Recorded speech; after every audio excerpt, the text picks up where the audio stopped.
بسم الله الرحمن الرحيم.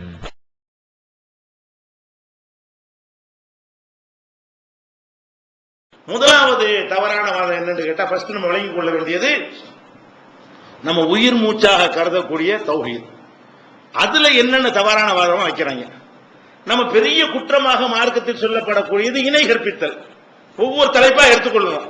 இந்த ஷிர்கை நியாயப்படுத்துவதற்காக வேண்டியும், தௌஹீதை தவறு என்று காட்டுவதற்காக வேண்டியும், ஷிர்கையே தௌஹீது என்று, ஷிர்க தௌஹீதுங்கிறான்.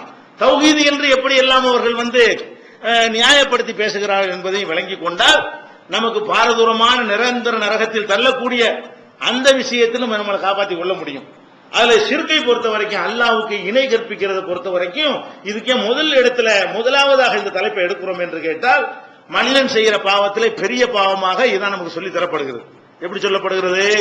அல்லாஹ் சொல்லி காட்டுகிறான், உலகது ஊஹிய இலைக்க வயலல்லதீன மின் கபலிக்க, உனக்கு முன்னர் அனுப்பப்பட்ட நபிமார்களுக்கும் சொல்லப்பட்ட ஒரே செய்தி என்னவென்றால், லயின் அஸ்ரக்த லயஹபத்தன் அமலுக்க, நீ அல்லாஹ்வுக்கு இணை கற்பித்தால் உன்னுடைய அமல் அழிஞ்சுவிடும். ஷிர்க் வச்சு தாண்டு வைங்க, நம்ம தொழுகை வீணா போயிடும், நம்ம நோம்புக்கு மார்க்கு கிடையாது, நம்ம ஜக்காத்துக்கு மதிப்பு கிடையாது, எதுக்குமே வரவு வைக்கப்படாது அல்லாஹ்விடத்துல. அப்ப உல தக்கூன் மினல் காசிரின், நஷ்டவாளிகள் நீங்க ஆகி விடுவீர்கள் என்று 39வது அத்தியாயத்தில் 65 வசனத்துல அல்லாஹ் சொல்லி காட்டுகிறான். அதே மாதிரி அல்லாஹ் என்ன சொல்லி காட்டுகிறான்னு கேட்டா, இன்னல்லாஹ லா யக்ஃபிரு யுஷ்ரக பிஹி வ யக்ஃபிரு மா தூன ஸாலிக லிமன் யஷா, இணை கற்பிக்கப்படுவதை அல்லாஹ் மன்னிக்க மாட்டான், அதை தவிர மற்ற பாவங்களை நாடியவர்களுக்கு மன்னிப்பான் என்று சொல்லி 4வது அத்தியாயத்தில் 48வது வசனத்தில் அல்லாஹ் சொல்லி காட்டுகிறான். இணை கற்பிச்சபடி மூத்தா போயிட்டோம் என்றால் மன்னிப்பே கிடையாது, நரகம் தான், மீளவே முடியாது என்று அல்லாஹ் சொல்லி காட்டுகிறான். அதே மாதிரி இன்னொரு இடத்துல சொல்லி காட்டுகிறான், மையு ஷ்ரிக் பில்லாஹி ஃபகத் ஹர்ரமல்லாஹு அலைஹில் ஜன்னா, யார் அல்லாஹ்வுக்கு இணை கற்பிக்கிறானோ சொர்க்கத்தை அல்லாஹ் அவனுக்கு ஹராமாக்கி விடுகிறான். அல்லாஹ்வுக்கு நம்ம இணை கற்பிச்சா சொர்க்கம் நமக்கு ஹராம், நுழைய முடியாது. வமஅவாஹுன் நார், அவனுடைய தங்குமிட நரகம் தான். வமாலில் ஸாலிமீன மின் அன்சார், இந்த அநியாயக்காரர்களுக்கு எந்த உதவியாளரும் இருக்க மாட்டார்கள் என்று சொல்லி 5வது அத்தியாயத்தில் 72வது வசனத்தில் அல்லாஹ் சொல்லி காட்டுகிறான்.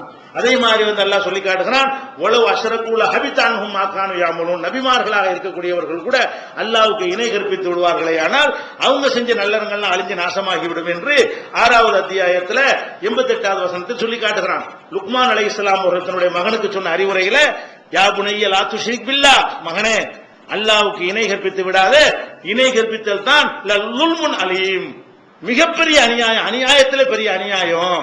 அவ்வளவு பயங்கரமான பாரதூரமான நரகத்தையே நமக்கு நிரந்தரமாக்கக்கூடிய, சொர்க்கத்தை ஹராமாக்கக்கூடிய, படுபாதாளத்தில் தள்ளக்கூடிய ஒரு குற்றத்தை இன்றைக்கு இஸ்லாத்தில் இருக்கிற பல கூட்டம் அது சரி என்று சொல்கிறது.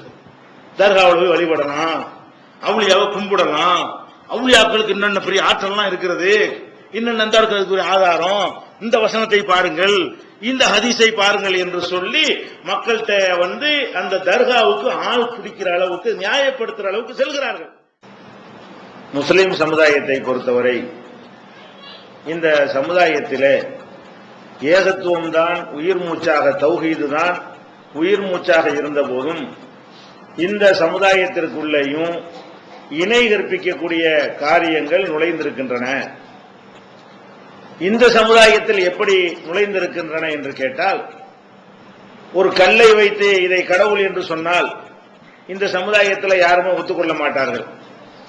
சூரியனை கடவுளா வழிபடுங்க என்று சொன்னால் மற்ற சமுதாய மக்கள் அதை ஏற்றுக்கொள்வது போல நம்ம சமுதாய மக்கள் ஒத்துக்கொள்ளவே மாட்டார்கள்.